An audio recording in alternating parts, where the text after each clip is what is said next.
अस्सलाम वालेकुम। सिग्नेटरीज और डिग्नेटरीज, मेरे काबिल वकला दोस्त और मोअज़्ज़िज़ सामीन,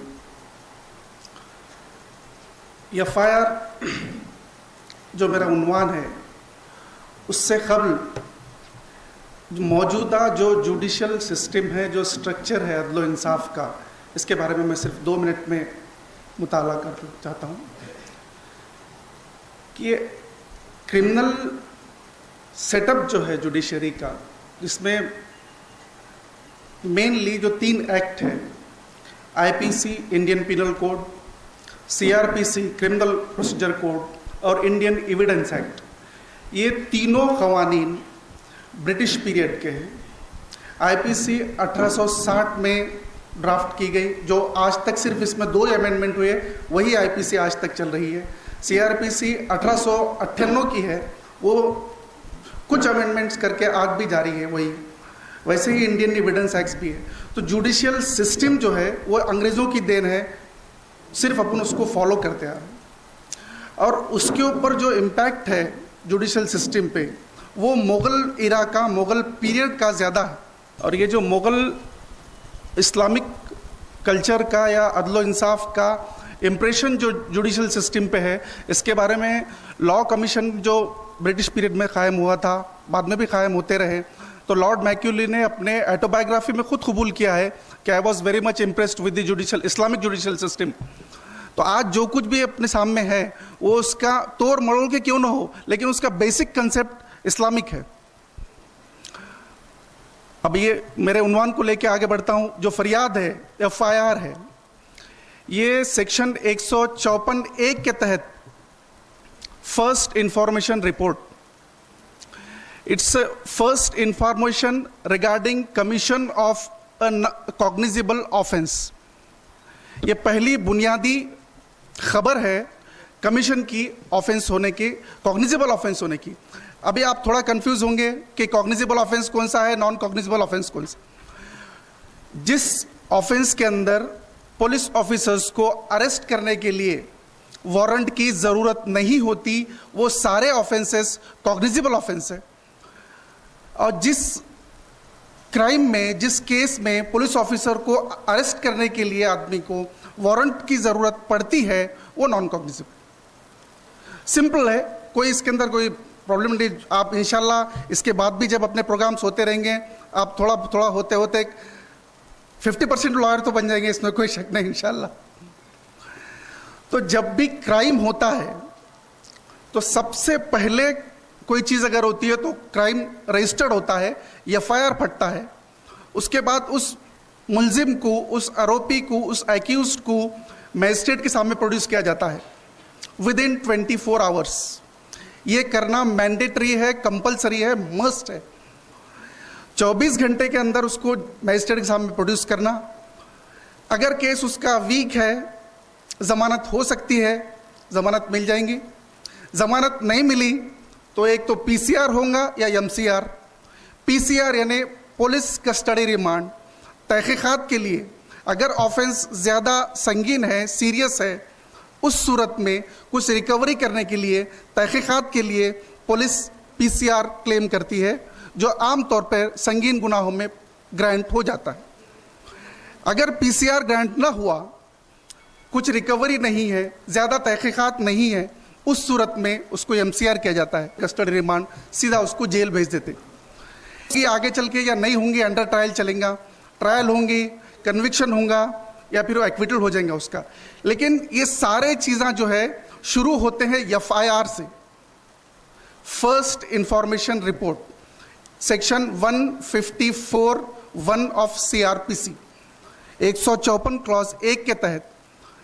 तो एफआईआर ये सिर्फ एक फरियाद है, फरियादी के लिए कि ऐसा ऐसा हादसा मेरे साथ या मेरे घर वालों के साथ पेश आया। तो उसके जो कंटेंट्स होते हैं, उसका नाम, पूरा नाम, नेशनलिटी, उम्र, हादसा कहाँ पेश आया, पुलिस स्टेशन से कितना दूर था, कितना करीब था, एक्यूज्ड कौन है, मालूम है या नामालूम है, उनके डिटेल्स, और उस क्राइम की थोड़ी सी रुदात यानी उसका प्रियम्बल, उसका ट्रेलर कि क्या क्राइम हुआ। ये कोई ज़रूरी नहीं है कि क्राइम में हर चीज़ लिखी जाए एफआईआर में, ये कोई ज़रूरी नहीं है।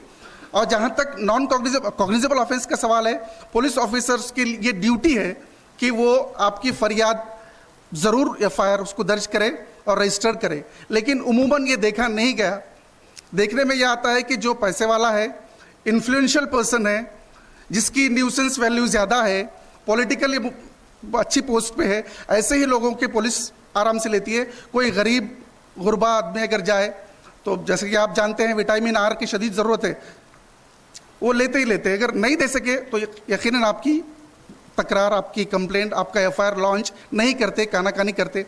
तो इस सीरत में अपने को क्या करना चाहिए, क्या क्या रास्ते अपने पास है, तो इंशाल्लाह मैं मेरा एक्सपीरियंस आपके साथ शेयर करता हूँ। अगर किसी पुलिस ऑफिसर ने, किसी स्टेशन इंचार्ज ने आपकी फरियाद लेने से इनकार कर दिया या आनाकानी किया, तो स्टेट वे आप सेक्शन 200 के तहत, सेक्शन 200 के तहत प्राइवेट कंप्लेंट डायरेक्ट जज के पास कर सकते हैं, मजिस्ट्रेट के पास कर सकते हैं।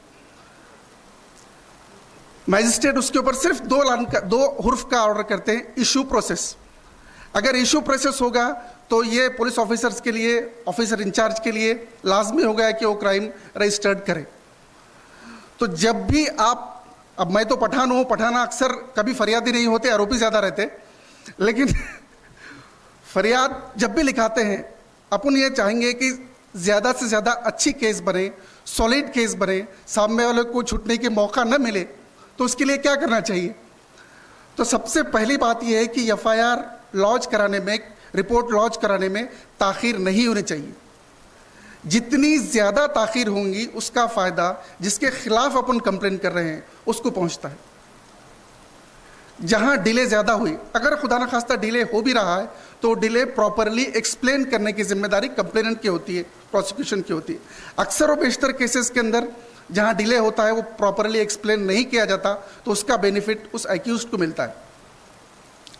दूसरी चीज़ यह है कि एफआईआर लिखवाते वक्त, कंप्लेंट लिखवाते वक्त लफ्ज़ों के ऊपर और सीक्वेंस के ऊपर, क्योंकि जो मराठी में, मैं तो उर्दू मीडियम का हूँ नहीं, माफ़ी चाहता हूँ, टूटी फूटी उर्दू बोलने की कोशिश कर रहा हूँ, लफ्ज़ जो है ये हथियार के मानंद होते हैं।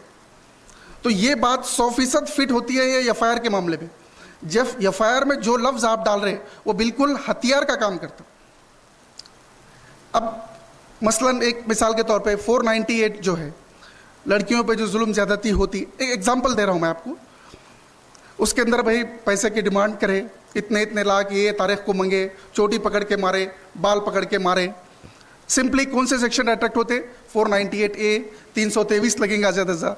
लेकिन उसकी शिद्दत, उसकी गहराई अगर बढ़ानी है तो उसके अंदर 2 लफ्ज़ अगर आप ऐड कर दिए कि ये मांगते मांगते उन्होंने पेट पे लात मारा, at that time she was carrying, उसका मिस कैरेज हो गया, लग गया 306।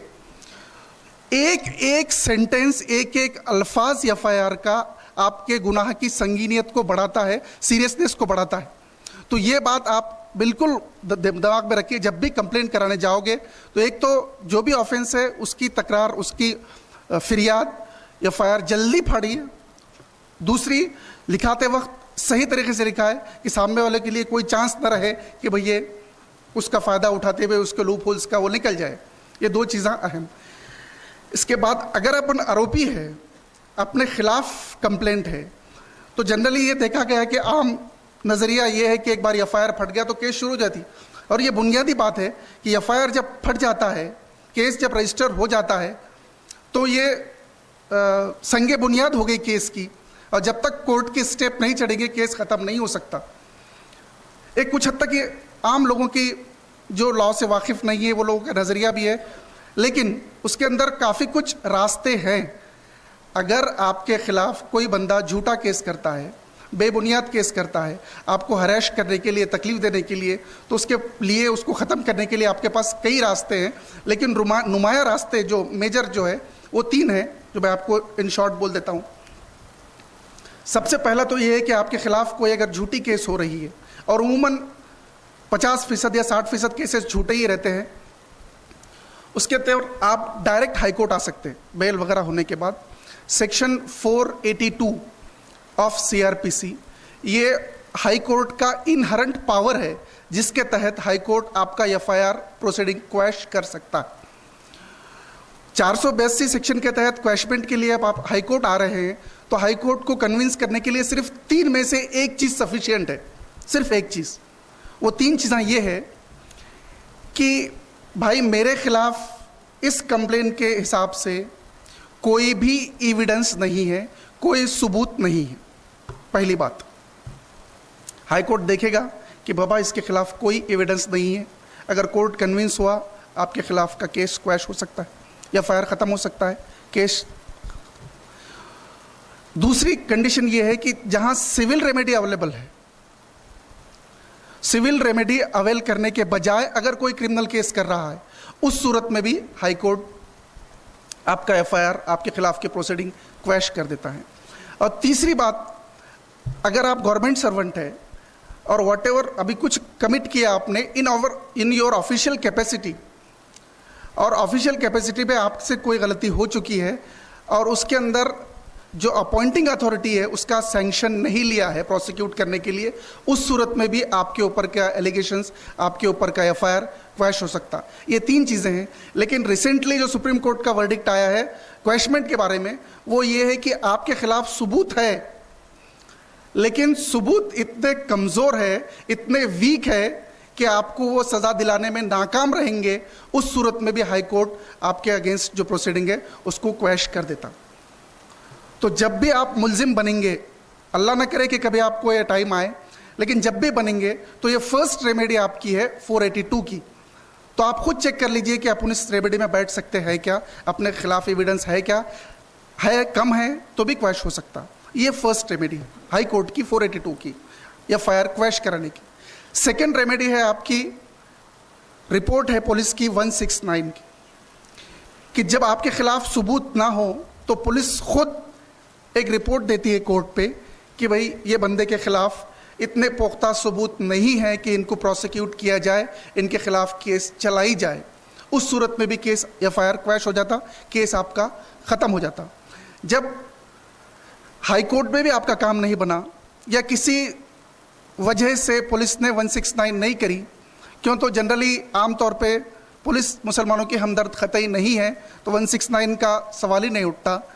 तो फिर तीसरा ऑप्शन ये है कि डिस्चार्ज का, अगर सेशंस केस है, चार्जशीट आने के बाद आप एप्लीकेशन दे सकते हैं सेशंस कोर्ट को कि बाबा मेरे खिलाफ इतना एविडेंस नहीं है, मेरा रोल लिमिटेड है, तो लिहाजा मुझे इस केस से डिस्चार्ज किया जाए। तो ये 227 सेक्शन के अंदर सेशंस कोर्ट में और लोअर कोर्ट में 239 के तहत आप जा सकते हैं।